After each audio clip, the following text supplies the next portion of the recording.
Oi, oi, amados e amadas estudantes da luz. Aqui estou eu, Carol Daimon, trazendo mais um pouco da leitura do livro O Poder da Consciência, parte da coletânea O Despertar da Consciência de Neville Goddard. Os 7 livros. Estamos agora no 5º livro dessa leitura transformadora. E como eu disse, te fiz um convite para a gente fazer uma grande mudança, uma grande transformação em nossa vida, para daqui a 2 meses a gente estar aqui deixando nos comentários. Minha vida mudou, minha vida se transformou. Para isso a gente precisa estar comprometido, um poder de decisão muito grande, decidir de verdade mudar. Tá? Então estamos juntas e juntos nesse processo. E eu espero que daqui a 2 meses a gente venha aqui para trazer depoimentos das nossas mudanças e transformações através da presença Eu Sou, de reconhecer você como um ser de luz, de se reconhecer, de se olhar como um ser de luz, como um Deus vivo que está experienciando essa vida, essa, esse ser humano. E aí juntos e juntas, a gente vai fazer todas essas mudanças. Hoje a gente está no capítulo 7 e ele fala da atitude. Então já vou começar a nossa leitura. Capítulo 7, O Poder da Consciência, Atitude. Experiências recentemente conduzidas por Mary Lawrence Princeton e Adelbert Ames Dartmouth em um laboratório de psicologia em Hanover, New Hampshire. Gente, é muito inglês. Provaram que aquilo o que você vê quando enxerga um objeto não depende tanto do objeto, mas sim da concepção que você cria quando enxerga um objeto. Sendo assim, aquilo que acreditamos ser o mundo físico real, na verdade é apenas um mundo relativo. Não é de se surpreender que estas experiências provaram que a realidade aparentemente sólida, na verdade, é o resultado das nossas expectativas ou conclusões. Suas concepções determinam não só o que você vê, mas também aquilo que você faz, pois elas controlam todos os seus movimentos conscientes e subconscientes, a fim de que elas sejam realidades. Há mais de um século atrás, essa verdade foi afirmada por Ralph Waldo Emerson, da forma como se segue. Vai trazer aqui agora a forma que Ralph Waldo trouxe essa experiência. Assim como o mundo é plástico e fluido nas mãos de Deus, assim ele sempre será, ainda mais com tantos atributos que damos a ele. Para a ignorância e o pecado, ele é rígido. Eles se adaptam a ele como podem, mas à medida em que o homem encontra em si algo divino, o firmamento flui diante dele e assim assume os seus traços e forma. É, eu vou fazer uma pausa aqui para a gente, para eu comentar com vocês uma coisa. Outro dia, meu filho estava brincando. Ele tem um boneco que, a hora que ele pega esse boneco, gente, parece que ele entra numa outra dimensão. Ele faz sons com a boca. Eu fico imaginando assim, como que é, sabe? Porque ele não consegue ouvir ninguém que está perto dele. É o boneco e ele num mundo criado por ele. É muito interessante. E outro dia ele virou para mim e falou assim, para mim, para o meu marido, depois, ele falou para o meu marido primeiro, depois para mim. Ele falou assim, mamãe, papai, eu estava pensando aqui, Deus, nós somos como brinquedos para Deus, porque igual o meu boneco é para mim.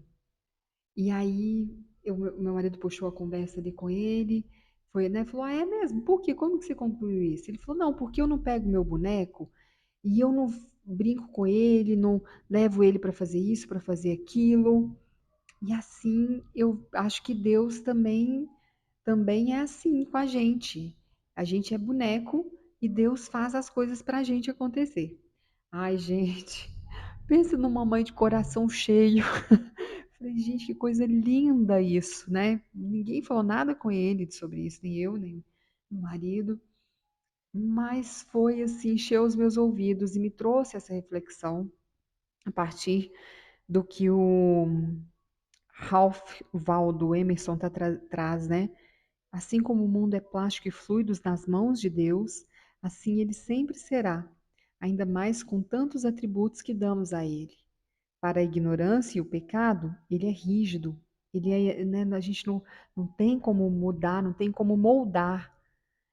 Eles se adaptam a ele como podem, mas à medida em que o homem encontra em si algo divino, que é a presença eu sou, o firmamento flui diante dele e assume os seus traços e forma. Lindo isso, né?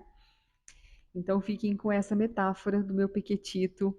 Nós somos ali os bonequinhos, né, moldados por Deus, animados e tem esse fluido anímico, né, que faz com que a gente manifeste a nossa realidade, que é Deus, Deus dentro da gente. Então eu aprofundei um pouquinho na metáfora dele. Nós somos criados e estamos aqui vivendo dentro de Deus essa experiência, Deus colocando para a gente os movimentos. Ah, eu achei isso muito bonito. Vamos continuar. Sua concepção é a mão de Deus moldando o firmamento à imagem e semelhança daquilo que você concebe. A concepção do desejo realizado é a maré alta que facilmente te eleva aos limites dos sentidos, onde você tanto tempo permaneceu estagnado. Ela eleva a mente à profecia, no sentido pleno e direto da palavra. Se você tiver a imaginação controlada e a atenção focada, tal que a torne possível de ser concretizada, você pode ter certeza de que tudo o que sua concepção sugerir virá a acontecer. Quando William Blake escreveu Aquilo que parece ser é, para aqueles a quem parece ser, ele estava apenas repetindo a eterna verdade. Não há nada que seja impuro por si mesmo, a não ser para aquele que assim o considera, pois para esse é impuro. Romanos 14, versículo 14. Porque não há nada de impuro por si só, ou puro por si mesmo. Você deve assumir o melhor e pensar apenas naquilo que é belo e de boa fama. Não será, não será intelectualidade elevada, mas sim ignorância da lei da concepção, se você notar na grandeza dos homens a pequenez com a qual você se identifica, ou, em alguma situação ou circunstância, alguma concepção indesejável. A sua relação com uma pessoa em particular influencia a sua concepção sobre ela e faz com que você enxergue nela aquilo o que você considera sobre ela. Se você é capaz de mudar a sua opinião sobre esse alguém, isso significa que aquilo o que você agora considera sobre esse alguém não é absolutamente verdade, mas sim relativamente verdade. A seguir apresento uma história real que ilustra como funciona a lei da concepção. Um dia, uma figurinista me descreveu as suas dificuldades em trabalhar com um renomado produtor teatral. Ela estava convencida de que ele, injustamente, a criticava e rejeitava seus melhores trabalhos e que muitas vezes ele foi deliberadamente rude e injusto com ela. Ao ouvir a sua história, eu lhe expliquei que ela se enxergou no outro, que se ela enxergou no outro rispidez e injustiça, isso poderia ser um sinal claro de que ela, em si mesma, estava angustiada e que não era o produtor, mas ela mesma que estava precisando tomar uma nova atitude. Contei a ela sobre o poder da lei da concepção e disse-lhe que a sua aplicação poderia ser realizada através da prática e que somente quando ela fosse capaz de conceber que a sua situação já era o que ela queria, é que ela se tornaria capaz de realizar a sua mudança desejada.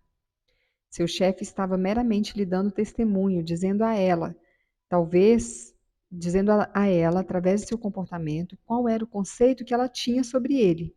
Eu lhe disse que era bem provável que ela estivesse criando conversas com ele, em sua mente, cheia de críticas e recriminações. Não havia dúvidas de que ela estava mentalmente discutindo com o produtor, pois os outros apenas ecoam aquilo que supomos sobre eles em segredo. Então lhe perguntei se ela realmente conversava com ele em seus pensamentos e que, em caso afirmativo, que ela me informasse qual era o tom dessas conversas. Ela confessou que todas as manhãs, a caminho do teatro, ela lhe dizia tudo o que ela pensava sobre ele, de uma maneira que ela nunca ousaria dizer-lhe em pessoa. A intensidade, a intensidade e a força de suas discussões mentais com ele estabeleceram automaticamente o comportamento dele em relação a ela. Ela começou a perceber que todos nós criamos conversas mentais, mas que infelizmente, na maioria das vezes, essas conversas são argumentativas e que basta observarmos o andar das pessoas pelas ruas para termos provas desta afirmação, onde muitas delas estão mentalmente absorvidas em suas conversas mentais e poucas parecem felizes com isso. E a própria intensidade de seus sentimentos os levarão rapidamente ao acontecimento indesejável que eles próprios criaram mentalmente e que, portanto, deverão se confrontar. Quando ela percebeu o que estava fazendo, ela concordou em mudar sua atitude e viver esta lei fielmente, assumindo que o seu trabalho lhe era extremamente satisfatório e que para o seu relacionamento com o seu produtor e que o seu relacionamento com o seu produtor era muito bom. Para fazer isso, ela concordou que antes de ir dormir à noite, em seu caminho para o trabalho e em outros intervalos durante o dia, ela se imaginaria sendo parabenizada por ele, por seus excelentes projetos, e que, por sua vez, ela lhe agradeceria pelos seus elogios e generosidade. Para seu próprio bem, ela logo descobriu por si mesma que era a sua atitude a causa de tudo que se abatia sobre ela. O comportamento de seu chefe milagrosamente se reverteu. Sua atitude novamente ecoou, como sempre ecoara, aquilo que ela havia assumido, mas agora refletindo seu novo conceito sobre ele. O que ela conseguiu foi resultado do poder de sua imaginação. Sua persistente concepção influenciou o comportamento dele, o que determinou a sua nova atitude para com ela. Com o passaporte do desejo nas asas de uma imaginação controlada, ela viajou para o futuro predeterminando a sua própria experiência. Sendo assim, aquilo que vemos não são fatos, mas sim aquilo que criamos em nossa imaginação, que molda as nossas vidas, pois a maioria dos conflitos diários se devem à falta de um pouco de imaginação para expandir a nossa visão sobre o problema. Está correto. Literalmente, aquele que vive em um mundo imaginário, assim como a designer, através do controle da sua imaginação, começou uma sutil mudança na mente do seu chefe, assim podemos nós, através do inteligente controle e direcionamento de nossa imaginação, resolver os nossos próprios problemas. Pela intensidade de sua imaginação e de seu sentimento, a designer conjurou uma espécie de encantamento na mente de seu produtor, o que o fez pensar que os seus gestos de generosidade partiram dele. Muitas vezes, nossas ideias mais criativas e originais são determinadas pelos outros. Então, aqui a gente está no capítulo Atitude e a nossa forma de enxergar o mundo à nossa volta, a concepção que a gente tem sobre as coisas, convencionar sobre a realidade, tudo isso é o que molda aquilo em que a gente está colocando a nossa atenção. Achei muito interessante essa forma, né, de usar essa técnica de moldar a, a minha mente, assim, a minha realidade, porque na verdade aqui o que Neville está trazendo é que nunca é sobre o outro, é sempre sobre a gente. Quando ele fala de mudar o pensamento do outro, na verdade é o nosso pensamento que está mudando. Nós estamos nos responsabilizando e mudando a nossa realidade, né, a partir dessa concepção. Então, acho que a gente pode começar a aplicar isso. Para mim foi muito válido, é algo para a gente usar no nosso dia a dia. Não, nunca levar para o lado pessoal, que, né, os acontecimentos, as investidas que a gente vive ali em relação ao outro, ao, as pessoas que compartilham conosco da jornada, e faz com que a gente, às vezes, né, aperte o coração, fica chateado, ai, por quê? E aí a gente começa a entender, não, isso não é pessoal, isso é sobre mim. Eu estou, de alguma forma, levando esse acontecimento, estou moldando, né? Ele falou aqui que o Ralph, né, trouxe que como o mundo é plástico e fluido nas mãos de Deus, eles se adaptam a ele como podem, mas quando a gente encontra algo divino dentro da gente flui e a gente assume, e aquilo assume os traços e formas que a gente dá àquela situação. Então pense sobre isso, pense sobre a atitude de mudar, tem que vir de você. E às vezes a gente fica muito agarrado, agarrada a coisas tão miúdas, tão mínimas. Não sei se acontece com vocês, mas às vezes eu me pego me agarrando com o ego, né? Aí eu volto para a essência e eu falo, opa, peraí. Mas o ego, ele fica agarrado, querendo achar umas, sabe aqueles galinhos de rinha? Achar rusga onde não tem, encontrar problema onde não tem. E aí quando eu volto para a essência, é tão gostoso, porque eu falo, gente, para que isso? Para que isso? E aí eu uso uma frase que eu já falei aqui também. Eu penso assim, daqui a 100 anos, nenhum de nós vai estar aqui, então deixa eu tratar de, não, pelo menos não com essa consciência, né? Daqui a 100 anos vai ser tudo diferente, eu vou estar em outra vestimenta, se eu viesse, se eu ainda estiver aqui na Terra, é outra vestimenta, é outra consciência, agregada a essa consciência que está se formando, então, para quê? Aí eu volto para a essência. Mas enquanto está o ego, fica aquela coisa assim, não, porque ele falou assim, ela falou assado, e eu também tenho que dar minha resposta, eu também tenho que ter o meu lugar, porque eu também tenho minha importância. Depois que a gente pensa, quanta bobagem, né? Ah, mas faz parte do crescimento. Também a gente tem que se perdoar.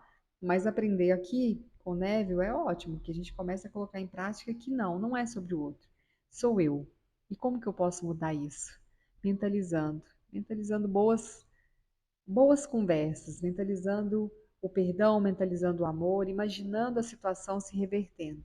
E aí a gente traz para o nosso presente. Continuando então, nunca saberemos ao certo se não foi uma mulher pisando sobre a uva na prensa de vinho quem começou essa sutil mudança na mente dos homens, ou se essa paixão começou na mente de um menino pastor, iluminando seus olhos momentos antes de completar sua jornada. William Butler Yeats. Não consegui entender muito bem. Nunca saberemos ao certo se não foi uma mulher pisando sobre a uva na prensa de vinho quem começou essa sutil mudança na mente dos homens, ou se essa paixão começou na mente de um menino pastor, iluminando seus olhos momentos antes de completar a sua jornada. Vamos continuar aqui, porque o capítulo 8 fala sobre o renuncie, e eu acho que tem a ver com essa frase de William Butler Yeats. Não há carvão, nem caráter tão frio que não se abrase e brilhe novamente quando aquecido. Por isso, não resistais ao mal. Se alguém lhe bater com um tapa em tua face direita, ofereça-lhe também a esquerda. Mateus 5, versículo 39. Existe uma grande diferença entre resistir ao mal e renunciá-lo. Quando você resiste ao mal, você dá a ele a sua atenção, e por isso você continua a torná-lo real. Quando você renuncia ao mal, você remove a sua atenção sobre ele e a transfere para aquilo que você deseja. Agora é a hora de controlar a sua imaginação. É hora de dar beleza às cinzas, alegria ao luto, vestes de louvor ao espírito abatido, para que eles sejam chamados de árvores do Altíssimo, a plantação do Senhor, para que ele seja glorificado. Isaías 61, versículo 3. Você dá beleza às cinzas quando você concentra sua atenção nas coisas como você gostaria que elas fossem, em vez da maneira como elas são. Você dá alegria ao luto quando você mantém uma atitude alegre, independentemente das circunstâncias desfavoráveis. Você dá vestes de louvor ao espírito abatido quando você mantém uma atitude confiante, ao invés de sucumbir ao desânimo. Nesta passagem, a Bíblia usa a palavra árvore como sinônimo para o homem. Você se torna uma árvore do Altíssimo, quando seus estados mentais se elevam e se tornam fixos, enraizados em sua consciência. Você se torna uma plantação do Senhor, quando todos os seus pensamentos são verdadeiros. Ele é o Eu Sou descrito no capítulo 1. Ele, o eu sou, é glorificado quando você manifesta o seu conceito mais elevado de si mesmo.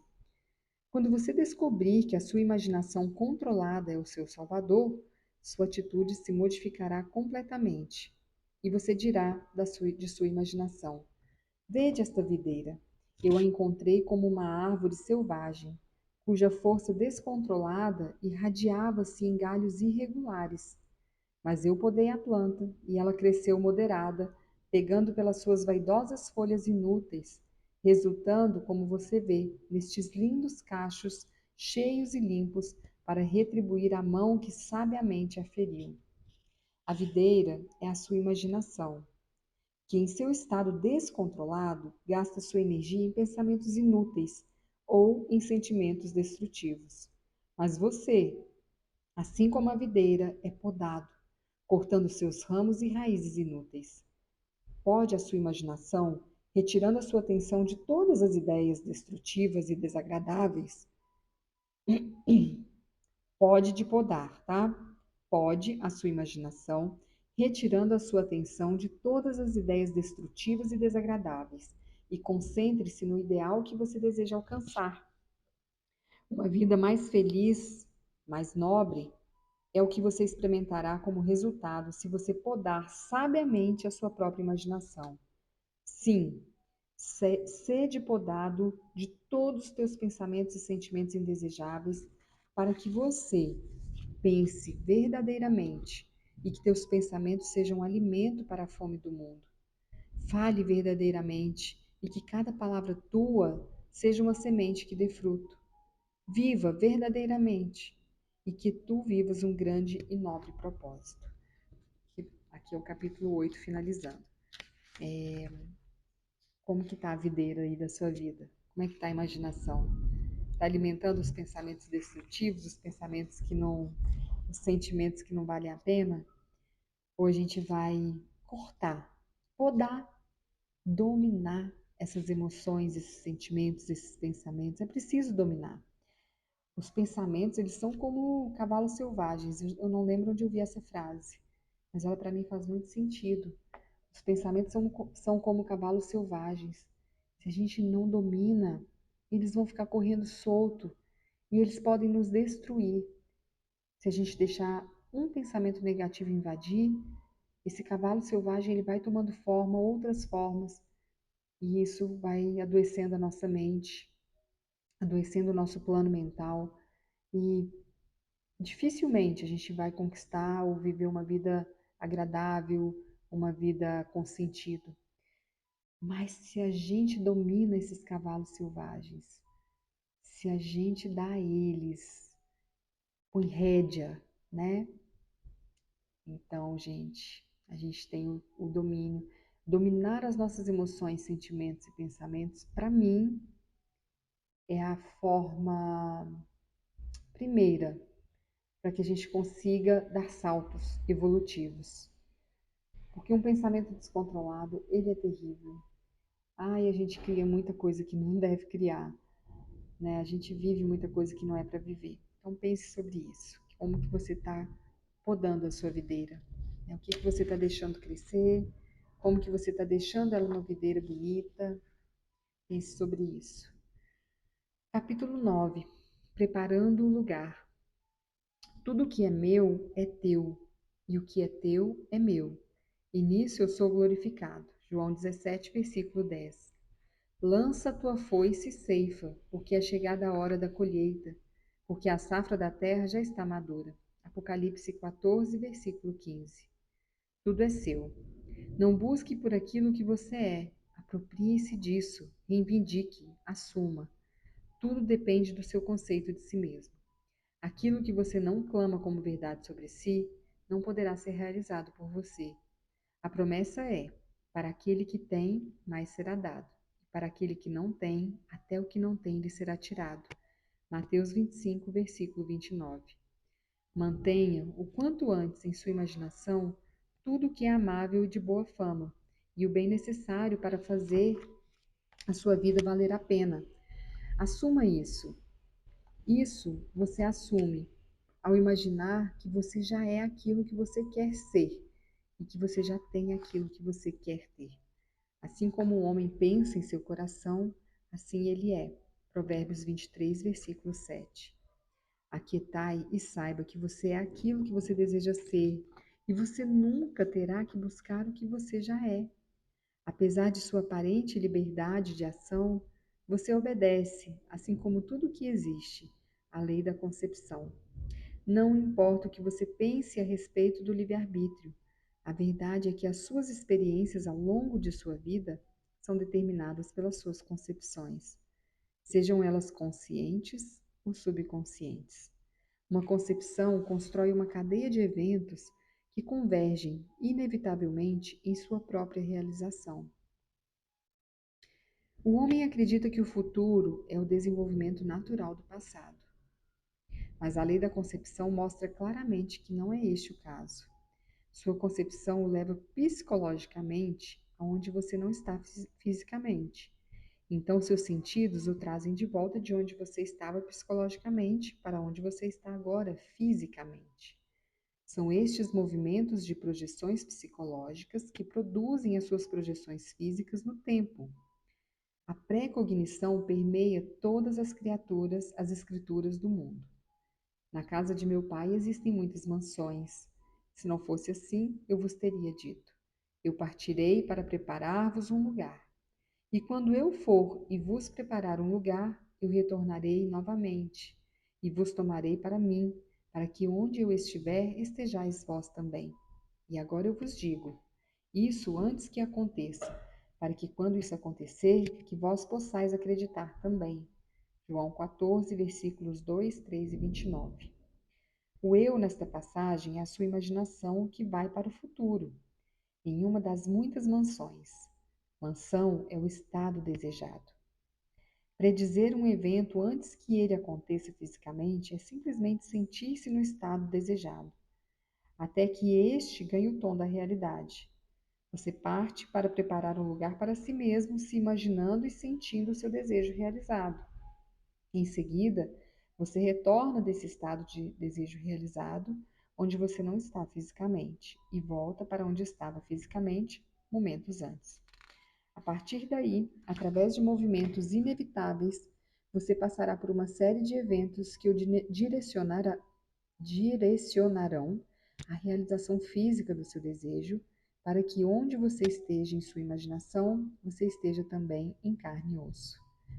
Todos os rios correm para o mar, contudo, o mar nunca se enche.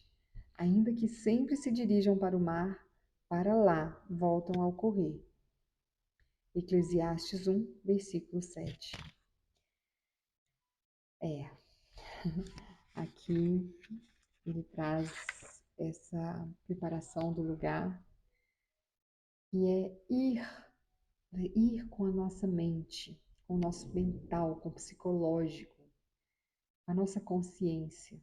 Eu vou, eu fecho os olhos e eu me imagino lá agora no litoral, à beira-mar, pisando na areia, sinto as ondas do mar batendo nos meus pés, ouço a musiquinha ao fundo, ouço o mar indo e vindo, sinto o aroma, o cheiro, aquele cheiro, aquela maresia gostosa. Eu fui lá, na minha consciência, porque eu sinto, eu posso sentir o cheiro aqui, ó, mesmo não estando lá. Quando eu fecho os olhos, eu consigo ver aquele marzão lindo na minha frente, e eu escuto o barulho das ondas indo e vindo e sinto o cheiro. Aquele cheiro é um cheiro muito bom, né, da praia. Eu gosto muito do mar. E eu tô lá. E aí eu fui e criei esse momento. E aí eu volto, meus sentidos físicos me trazem para aqui agora, né? Sinto o meu tato, eu escuto a música que está tocando aqui no fundo, eu sinto o cheiro aqui do meu ambiente. Então eu voltei fisicamente. Mas o meu mental já foi lá e criou isso, essa realidade. E aí eu gosto de colocar uma data para isso, né? Coloco uma data para isso acontecer, coloco os movimentos que eu vou dar início para isso acontecer, né? Olhar uma passagem, olhar uma hospedagem, né? Fazer um orçamento de quanto eu vou precisar de gasolina, o que que eu vou levar para comer, como que vai ser. E aí eu vou criando essa viagem para que então essa realidade que eu criei com o meu plano mental, com o meu psicológico, aconteça no meu plano físico. Primeiro eu vou na consciência. E Neville traz esse exemplo em algum dos livros, que é o engenheiro, ele nunca vai lá e vai construir uma ponte a partir do plano físico. Primeiro ele constrói no plano mental, ele imagina, ele visualiza onde ele vai pôr cada viga, quanto que vai medir, o que que ele vai fazer em determinado ponto da ponte. Primeiro tem que vir no mental. É aqui que tudo se cria. Depois a gente vai pro de fato, né? A gente cria na mente para depois levar para o físico. Então, a gente fica com essa frase: todos os rios correm para o mar, contudo, o mar nunca se enche. Ainda que sempre se dirijam para o mar, para lá voltam a correr. Né? De lá eles vêm, para lá eles vão. E então não tem, são infinitas possibilidades. Na casa do meu pai tem muitas mansões, são as infinitas possibilidades que a nossa alma, a nossa presença eu sou tem de manifestar um desejo nosso. A gente deseja realizar um sonho, e esse sonho ele tem no mínimo 30 formas de acontecer. Mas a minha mente limitada, vamos supor, né? Eu quero, não sei, fazer uma viagem, né? E não tenho dinheiro, não tenho passaporte, não tenho visto, uma viagem internacional. A minha limitação me diz que, gente, isso vai ser muito difícil. Nossa, só tem uma forma de eu conseguir essa viagem. Eu preciso de muito trabalho, trabalhar para conseguir o dinheiro, para comprar isso, para pagar o visto. Mas a minha alma, a minha centelha, a presença eu sou, ela tem mais de 30 formas de trazer essa realidade para mim, esse sonho para mim. E a gente fica ali podando ela, não deixando ela trabalhar, porque eu fico lá. Não, eu tenho que trabalhar muito, porque senão eu não vou conseguir fazer essa viagem internacional. Ai, se eu não tiver tantos clientes, eu não vou conseguir. Eu, uma vez, muito antes de ser uma co-criadora consciente, eu tinha uma amiga que estava indo para a Argentina e eu queria muito visitar a Argentina. Eu tinha ido com meu pai, mas a gente foi, fez um passeio, né? E eu pensava assim, acho que nunca mais vou conseguir fazer um passeio desse, né? Porque meu pai foi pagando tudo e tal. E aí essa amiga minha ia. E eu tava com muita vontade de ir com ela. Ela, vamos, vamos. Eu falei, não posso, minha filha, eu não tenho dinheiro, como é que eu vou? E eu sei que as coisas foram se desenhando. E ela conseguiu uma pontuação lá no cartão dela. E ela falou assim: ó, tô com uns pontos aqui. Eu vou trocar na passagem de ida e volta e vou te dar de presente a passagem de ida e volta. O resto se vira. Eu que não tinha dinheiro tive que me virar, porque falei, gente, uma oportunidade dessa eu não posso perder. Aí me virei, fui lá, arrumei. Então, se eu ficasse assim, nossa, não tem dinheiro, não vai dar para eu ir, porque só vou conseguir se eu tiver muito dinheiro, se eu tiver muito trabalho. Se eu ficasse só nesse pensamento, dificilmente eu teria ganho essa passagem. Mas eu soltei. Eu lembro que na época assim, eu tinha uma leveza muito grande da juventude, né? Quando a gente é jovem, a gente tem uma leveza. Acho que por isso que os jovens, quando a gente está jovem, a gente cria muito fácil, porque a gente não tem tantas couraças que a gente vai adquirindo ao longo da nossa caminhada. E o jovem, a gente tem essa leveza. Então, nesse dia, eu, né, consegui, a gente foi, fez a viagem, foi uma super viagem, muito gostosa, que eu guardo no meu coração, assim, uma lembrança muito amorosa para mim. Mas é isso, eu me permiti, né? Eu soltei e deixei a minha alma criar aquele movimento para que eu fosse e estivesse lá. E assim é. Então a gente tem que soltar, deixar essa alma, deixar a sua presença eu sou, encontrar os meios, as formas de trazer para a sua realidade esse sonho que você está desejando.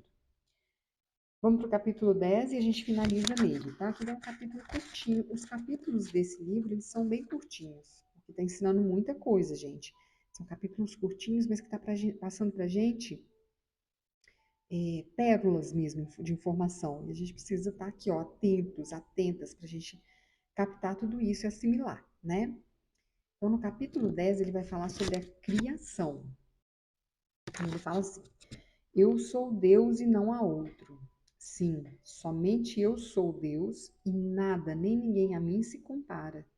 Eu anuncio o fim desde o princípio, e do passado as coisas que ainda não aconteceram. Eu afirmo: o meu propósito prevalecerá e farei toda a minha vontade. Isaías 46, versículos 9 e 10.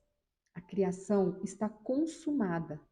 A criatividade é apenas um amplificador de receptividade, pois todo o conteúdo de todos os tempos e de todo o espaço, na verdade, coexistem no infinito e eterno agora. Em outras palavras, tudo o que você já foi um dia, ou que ainda vai ser, ou melhor dizendo, tudo o que a humanidade já foi ou um dia será, existe agora. Isto é o que se entende por criação. E a declaração de que a criação está consumada significa que nada precisa ser criado, precisa apenas ser manifestado. O que nós chamamos de criatividade é apenas tornar-se consciente do que já existe. Você simplesmente se torna consciente de algumas partes de tudo o que já existe. O fato de que você nunca poderá ser alguma coisa que você já não seja, ou vivenciar alguma coisa que ainda não exista, explica a experiência de se ter certeza da sensação de já ter ouvido antes algo que está sendo dito agora, ou de ter a impressão de já conhecer uma pessoa ao vê-la pela primeira vez, ou de já ter visto certo lugar ou objeto ao encontrá-lo pela primeira vez. Toda a criação existe em você e é o seu destino tornar-se cada vez mais consciente de suas maravilhas infinitas e de experimentar as maiores e mais grandiosas partes do todo. Se a criação está consumada e todos os eventos estão simultaneamente ocorrendo agora, a pergunta que naturalmente vem à mente é: o que determina a noção do tempo? Ou seja, o que determina os eventos que você irá encontrar? E a resposta é: o seu conceito de si mesmo. Os seus conceitos determinam as rotas que a sua atenção seguirá. Eis aqui um bom teste para provar este fato. Assuma o sentimento do seu desejo realizado e observe que rota ou direção seguirá a sua atenção. Você irá observar que, pelo tempo que você permanecer fiel à sua concepção, pelo mesmo tempo, a sua atenção será confrontada com imagens claras relacionadas com essa concepção. Por exemplo, se você assumir que você tem um negócio maravilhoso, você vai perceber como ele é em sua imaginação, e sua atenção estará voltada em cada evento relacionado a essa concepção, um após o outro. Os amigos te parabenizando, te dizendo o quanto você é sortudo, e os outros invejosos e críticos. Daí a sua atenção continua em escritórios mais espaçosos, maiores saldos bancários e muitos outros eventos relacionados dessa maneira. A persistência nessa hipótese, na verdade, resultará na experiência da realidade que você assumiu. E o mesmo acontece para qualquer outra concepção. Se a sua concepção de si mesmo é que você é um fracassado, você poderá encontrar em sua imaginação toda uma série de eventos em consonância com essa concepção. Assim fica nitidamente claro como você, através da sua autoconcepção, determina o seu presente, ou seja, a parte específica da criação que você experimenta agora, e também o seu futuro, ou seja, a parte específica da criação que você vivenciará. Aqui, ele traz essa parte, achei super importante, relevantíssimo para a gente guardar isso, né? Assimilar esse entendimento que é aquilo que a gente tem concepção de ser se tornará. Aquilo onde eu coloco a minha atenção é o que vai realizar. Ou seja, a minha alma, minha centelha, ela tem mais de 30 formas para fazer acontecer. A minha atenção direcionada, focada, vai me levar àquele desejo consumado, a consumação que já existe, né, que a criação já está consumada, vai me levar à criação, à manifestação daquela criação, da melhor e mais elevada maneira. Mas eu tenho que estar com a atenção focada na concepção desse desejo, por quê? Para criar esses sentimentos elevados. Se eu baixo a frequência, eu vou ao contrário do meu desejo. Então, suponhamos Visualiza aí na sua mente uma régua, né, uma linha. O meu desejo, ele tá, ele tá no lado direito. Ele tá ali no final do lado direito, na ponta direita. E no meio é uma escala, nessa régua, é um neutro. Ali está neutro. Nada acontece. Na ponta está o meu desejo, na outra ponta está o meu desejo não realizado, aquilo que eu não quero que aconteça. Para eu ir em direção ao meu desejo, eu preciso estar alinhada com esse sentimento de desejo realizado. E é como ele explica. Né? Eu visualizo um escritório maior, eu visualizo meus amigos me parabenizando. Então você vai lá nessa visualização. Quanto mais você visualiza, mais próximo do seu desejo você chega. Quando você começa a mentalizar, e aí você fala, mas não vai dar certo, por causa disso e disso e disso, você cai na escala se aproximando do não realizado. Fez sentido, gente? Então, por isso você tem que estar sempre ali em alta vibração. Porém, a gente tem aqui uma interrogação gigante, que é uma grande questão para todo mundo, e para mim era também um grande impasse. Por quê? Quando a gente foca muito e a gente fica ali na ansiedade de ver esse desejo realizado, a gente cria uma coisa chamada efeito Zenão, que é a gente paralisa, entre aspas, o decaimento atômico. É uma coisa assim, gente, eu não vou saber explicar isso com termos técnicos, tá? Mas eu sei que é mais ou menos como a lei de Murphy. A lei de Murphy? A gente fica olhando aquela coisa, esperando ela acontecer. É tipo ferver o leite, né? A lei de Murphy, não. Eu tô confundindo é tudo. Olha, tá vendo? A pessoa não estudou para o que ia falar, né? Aí fica todo aqui. Mas é não. Sabe quando você fica olhando o leite ferver, você tá ali e você fica olhando, olhando, olhando, o leite não ferve. Você vira as costas, o leite ferve. Enquanto você está olhando, você está, eu acho que é paralisar o decaimento atômico, porque fica quase que parado, fica bem lento. Aí as coisas não evoluem. Aí você tira a atenção daquele leite, o leite vai, ferve, né? Você vira as costas um minutinho, um segundinho, o leite ferve e derrama. Quando você fica muito focado com essa ansiedade, olhando, vai realizar não, desejo, cadê? Vai realizar não? A partir desse lugar de ansiedade, não é bom. Não é bom você ficar mentalizando seu desejo, porque aí você pode provocar esse efeito dizer não. Mas, se isso não te traz ansiedade, o ideal é que você visualize todo dia, de preferência, sempre que você lembrar, você visualiza esse desejo acontecendo como sendo realizado. Um desejo manifesto, uma criação já manifesta, onde você só está caminhando na régua para chegar nessa criação manifesta. Isso não pode vir com ansiedade, porque se vier com ansiedade, cria o efeito Zenão e você cai na régua. E você fica, tá demorando demais para esse desejo realizar, né? Tá demorando para concretizar. Cadê? Ah, não, isso não vai acontecer não. Aí você vai caindo na régua, entende? Então você tem que estar ali manifestando o desejo realizado, alcançar a criação manifesta, para você subir na sua régua, no ponto onde está o desejo.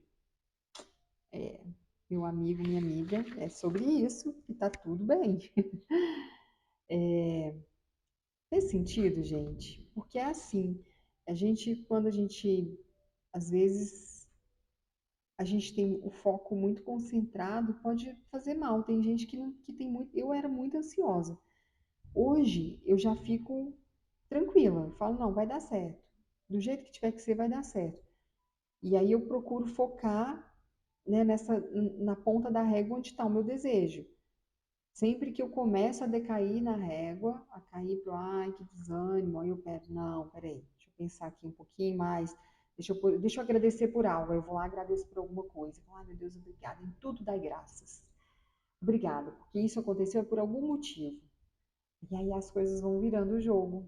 Ai, me deu uma emoção agora, que acho que isso reverberou alguma coisa aqui dentro. Gente, então é isso. A gente finalizou aqui o capítulo 10. Amanhã eu venho com o 11, 12 e até o 14. Amanhã a gente vai ler até o 15. Amanhã a gente vai ler até o 15. E essa semana que entra, provavelmente a gente já termina o poder da consciência, tá bom? Se você gostou e fez sentido, me conta aqui, me manda uma mensagem. Vai ser muito bom saber como está sendo para você essa leitura. Compartilha com seus amigos, com as pessoas que você ama. Tá chegando por agora? Se inscreve no canal, ativa o sininho. Vamos fortalecer a nossa egrégora, chamando mais pessoas para ativar com a gente esse poder da consciência que está em nós. E a gente está, ó, estamos ativos. É daqui 2 meses, gente. Em 2 meses eu vou vir aqui contando uma história incrível. E eu vou receber vários relatos de uma história incrível. Eu acredito, eu tenho fé, porque a presença eu sou em mim, ela está muito expansiva quando eu penso nisso. Ela expande, ela fica aqui, ó, toda, sabe? Então vai ser, já está lá. Nós estamos indo na direção da régua aonde vamos encontrar a nossa criação manifesta. Tá lá, manifestada. A gente só está indo em direção a ela. Um beijo grande, meus queridos e minhas queridas. Muito bom partilhar com vocês dessa caminhada. Gratidão por tudo. Até amanhã com o nosso próximo capítulo de O Poder da Consciência. Tchau, tchau.